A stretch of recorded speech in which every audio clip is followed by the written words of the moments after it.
Power does not reveal who someone truly is. It changes who they are.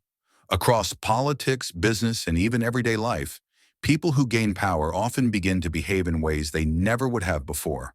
More selfish, more ruthless, and more detached from others. This isn't because power attracts bad people. It's because power rewires the human mind. Most people believe corruption happens because immoral individuals rise to the top. Psychology suggests the opposite. Ordinary people, when placed in positions of authority, begin to think differently, feel differently, and make decisions they would previously find unacceptable. To understand why, we need to look at how power alters perception, empathy, and moral judgment. Psychological studies consistently show that power lowers a person's ability to understand how others feel. When someone gains authority, they rely less on reading social cues and more on their own internal goals. Over time, this reduces emotional sensitivity. In simple terms, power makes other people feel less real. This explains why executives can cut thousands of jobs with little visible remorse, or why leaders justify harmful decisions as necessary. It isn't always cruelty. It's emotional distance.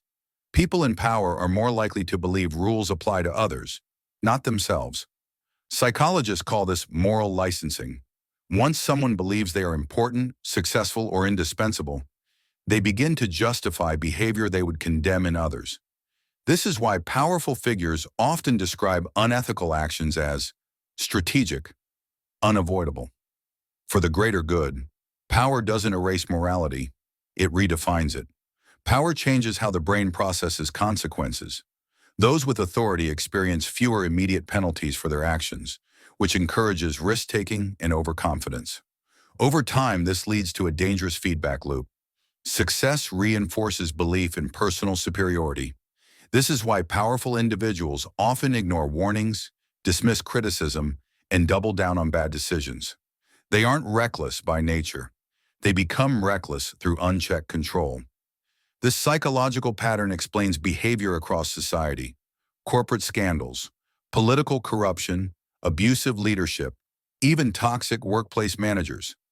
It also explains why systems matter more than intentions. The problem is rarely one person. It's environments that concentrate power without accountability. Power doesn't turn people evil overnight. It slowly distances them from others, reshapes their moral reasoning, and convinces them they are the exception. Understanding this doesn't excuse harmful behavior, but it explains why it happens so often, and why preventing abuse of power requires limits, transparency, and restraint. Because no one is immune to the psychology of power.